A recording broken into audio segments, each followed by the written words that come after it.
When grandkids don't visit, try this instead. 4 ways to stay connected. In this video, we're going to talk about 4 simple but powerful ways to bridge that gap. Ways that don't rely on your grandkids making the first move. Because staying connected isn't just about them visiting. It's about finding new ways to share your love, your stories, and your presence in their lives. And who knows, you might just discover a new way to bring a little extra joy into your own life, too. Now, let's start with the first way to stay close, even when you're miles apart: embracing technology. I know, technology can feel intimidating. Maybe you've fumbled with your phone or gotten frustrated with buttons that seem too small.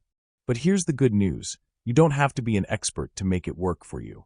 Something as simple as a video call can make all the difference. Picture this. Instead of waiting for a visit, you can see their smiling faces right from your living room. You can watch them show off their latest school project, or even read them a bedtime story if they're young enough to still love that.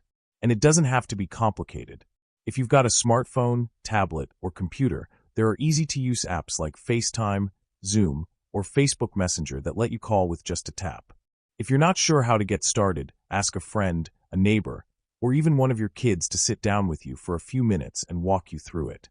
Once you get the hang of it, you'll wonder why you didn't try it sooner. But maybe video calls aren't your thing.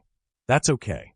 Another way to use technology is through texting or sending voice messages. Even a quick "thinking of you" with a heart emoji can brighten their day and remind them you're always there. And if you're feeling adventurous, you could even try sending a funny meme or a cute animal video. Grandkids love that stuff, and it gives you something lighthearted to talk about next time you chat. Now, let's move on to the second way to stay connected: creating little surprises for them. You don't have to wait for a holiday or a birthday to send a little love their way.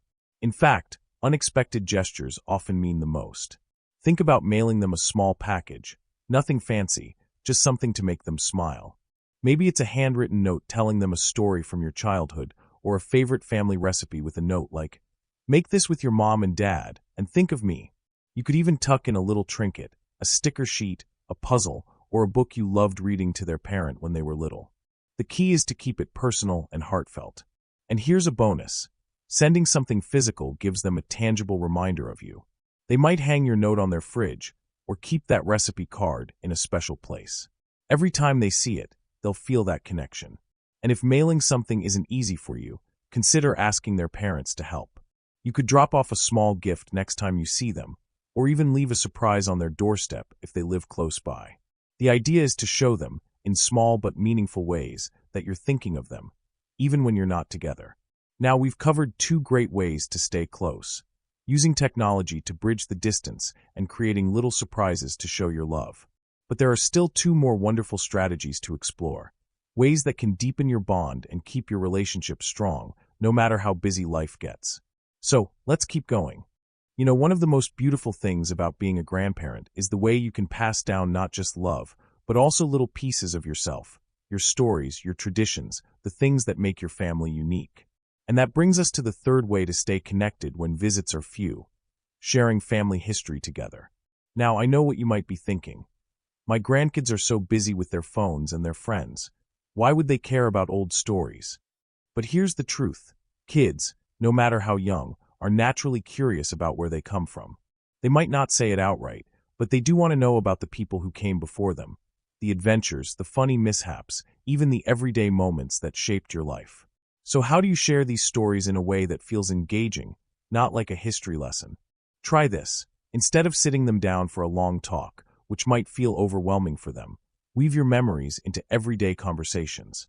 Next time you're on the phone or video chat, tell them a quick, funny story from your childhood, like the time you accidentally locked yourself in the outhouse, or how you saved up pennies to buy your first ice cream cone. Keep it light, keep it short, and watch their reactions.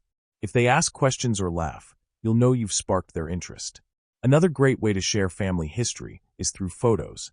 Dig out an old album or even a single picture, maybe one of you when you were their age, or their parent as a baby, and send it to them with a little note. You could even make it a game. Guess who this is? Or this was me on my first day of school. Can you believe I wore that? Old photos have a magic way of making the past feel real and exciting. And if you really want to take it to the next level, consider creating something together. Maybe it's a simple family tree where you help them fill in names and stories, or a scrapbook where you write down favorite memories a little at a time. You don't have to do it all at once, just a page here and there, whenever you see them or chat. Over time, it becomes a treasure they'll appreciate more and more as they grow older. Now let's talk about the fourth way to stay close, finding common interests, even from a distance. Just because you're not in the same room doesn't mean you can't enjoy things together. Think about what your grandkids love. Are they into drawing, superheroes, baking, animals? And find a way to meet them in that world. For example, if they love movies, you could watch the same one separately and then call to talk about it. What did you think when the dragon did that? If they're into gaming, ask them to teach you about their favorite game. Even if you just listen and ask questions, they'll love that you're interested. And if they're little, you could read the same book over video chat, taking turns with the pages. But here's the key, don't force it. If they're obsessed with dinosaurs today, but could care less next month, that's okay. The goal isn't to become an expert in their hobbies. It's to show them that you care about what they care about. And sometimes, you might discover a new interest for yourself along the way. One grandmother I know started sending her teenage granddaughter silly TikTok videos back and forth, just little clips of cute dogs or pranks. It became their thing, a way to laugh together even when they couldn't visit. Another grandpa learned how to play Minecraft, so he could join his grandson's world and build virtual trees together. It doesn't have to be big, it just has to be yours. So now we've covered 4 wonderful ways to stay connected. Using technology, creating little surprises, sharing family stories, and finding common ground.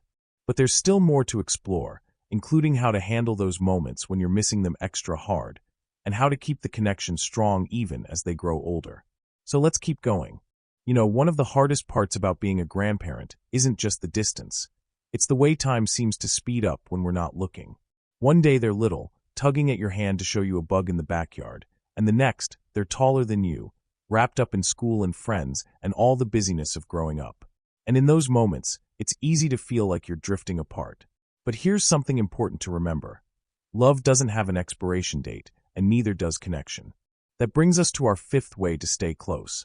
Letting go of expectations and embracing the relationship as it is now. This one might feel a little tough at first, but stick with me. Sometimes we hold on to how things used to be, how often they visited when they were younger, how they'd climb into your lap for stories, and we miss what's right in front of us. Kids change. Their interests change. But that doesn't mean your bond has to weaken. It just means it might look different. Instead of waiting for them to call or visit like they once did, meet them where they are. A teenager might not want a long chat, but they might text back a heart emoji if you send a funny meme. A college student might not have time for weekly calls, but they might love getting a care package during finals week. The key is to stay open, stay flexible, and let the connection evolve. And here's the beautiful part. When you do, you'll often find they start reaching out in their own ways, too. Now let's talk about the 6th and final way to keep that bond strong. Taking care of yourself so you can enjoy the moments you do have together. This might sound a little surprising, but think about it. When you're happy, engaged, and fulfilled in your own life, it shines through. Your grandkids can sense it. They'll see you as someone who's vibrant and interesting, not just someone waiting around for them to visit. So, what does that look like? It could be picking up an old hobby you love, like gardening or painting, and sharing snippets of it with them. Look at the roses I grew this summer. Remember when you helped me plant the seeds? It could be joining a club or group where you meet new people, so you have stories to tell them about your adventures. Or maybe it's simply giving yourself permission to enjoy your own company, reading, listening to music, or taking quiet walks. When you're content, your time with them becomes richer, because it's not about filling a void. It's about sharing your life with theirs. And here's one last thought. The little things matter more than you think. You don't need grand gestures or perfect moments to stay connected. It's in the silly inside jokes, the way you still call them by that childhood nickname, the way you tuck an extra cookie into their bag when they leave. Those are the things they'll remember. Those are the threads that keep you woven into their lives, no matter how much time passes. So, to wrap it all up, when grandkids don't visit as much as you'd like, it's not the end of the story. It's just a new chapter. You've got so many tools to stay close. Technology, little surprises, family stories, shared interests, flexibility, and a life that's full and joyful on its own. And the best part, you don't have to do it all at once. Start with one small thing, A text, a photo in the mail, a story shared over ice cream, and let it grow from there. Before we go, I'd love to hear from you. What's your favorite way to stay connected with your grandkids? Have you tried any of these ideas, or do you have your own special trick? Share it in the comments below. You might just inspire someone else.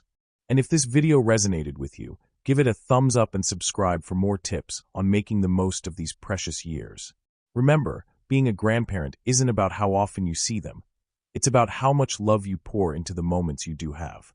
And that's something no distance can ever take away. Here's to staying close in all the ways that matter.